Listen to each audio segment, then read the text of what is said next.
കഴിഞ്ഞ വീഡിയോയിൽ നാം സുഹൃത്തു ബന്ധങ്ങളെക്കുറിച്ചാണ് സംസാരിച്ചത്. എന്നാൽ സൗഹൃദത്തെക്കാൾ എത്രയോ മുകളിലാണ് നമ്മുടെ കുടുംബം. നമ്മുടെ സന്തോഷത്തിലും സങ്കടത്തിലും എപ്പോഴും കൂടെ ഉണ്ടാക്കുക കുടുംബം മാത്രമാണ്.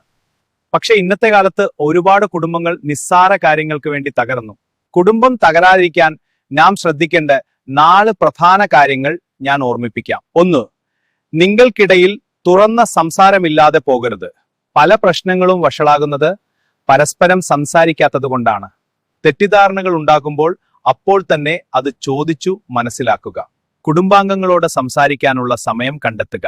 സംസാരം നിന്നാൽ ആ ബന്ധത്തിന്റെ ജീവനു നിലയ്ക്കും. നമ്പർ 2. വിട്ടുവീഴ്ച ചെയ്യാനുള്ള മനസ്സില്ലായ്മ. ഞാൻ പറഞ്ഞത് മാത്രമാണ് ശരി എന്ന അഹങ്കാരം ഉപേക്ഷിക്കുക. ചില സമയങ്ങളിൽ നമ്മുടെ തെറ്റ് അംഗീകരിക്കുന്നത് കുടുംബത്തിന്റെ സമാധാനത്തിന് നല്ലതാണ്. അഹങ്കാരത്തെക്കാൾ വലുതായിരിക്കണം നിങ്ങൾക്ക് നിങ്ങളുടെ കുടുംബം. വിട്ടുവീഴ്ച മനോഭാവമില്ലെങ്കിൽ ഒരു കുടുംബവും നിലനിൽക്കില്ല. നമ്പർ 3. പരസ്പരം കുറ്റപ്പെടുത്തുന്ന ശീലം. ഓരോ പ്രശ്നത്തിനും ഉത്തരവാദിത്വം മറ്റുള്ളവരുടെ മേൽ ചാരാൻ ശ്രമിക്കരുത്. പരാതികൾക്ക് പകരം പരിഹാരങ്ങൾ കണ്ടെത്താൻ ശ്രമിക്കുക. കുറ്റങ്ങൾ പറയുമ്പോൾ നിങ്ങൾ അവരെ കൂടുതൽ അകറ്റുകയാണ് ചെയ്യുന്നത്. പരസ്പര ബഹുമാനത്തോടെ സംസാരിക്കാൻ പഠിക്കുക. നമ്പർ 4. പണം കുടുംബത്തെക്കാൾ വലുതായി കാണരുത്. സമ്പത്ത് വരും പോകും, പക്ഷേ കുടുംബാംഗങ്ങൾ എന്നും കൂടെ ഉണ്ടാക്കും.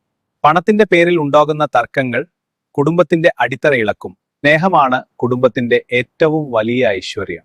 പണത്തേക്കാൾ സ്നേഹത്തിന് പ്രാധാന്യം നൽകുക. നിങ്ങളുടെ കുടുംബത്തിന് വേണ്ടി ഈ കാര്യങ്ങൾ ശ്രദ്ധിക്കുക.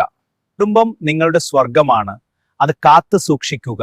ഈ നിമിഷം തന്നെ നിന്റെ പ്രിയപ്പെട്ടവർക്ക് ഈ വീഡിയോ എത്തിച്ചു കൊടുക്കുക. ഇങ്ങനെയുള്ള അറിവുകൾക്ക് വേണ്ടി ചാനൽ സബ്സ്ക്രൈബ് ചെയ്യുക, വീഡിയോ ഷെയർ ചെയ്യുക. ഇൻഷാ അല്ലാഹ് വേറൊരു വിഷയവുമായി പിന്നീട് കാണാം. അസ്സലാമു അലൈക്കും.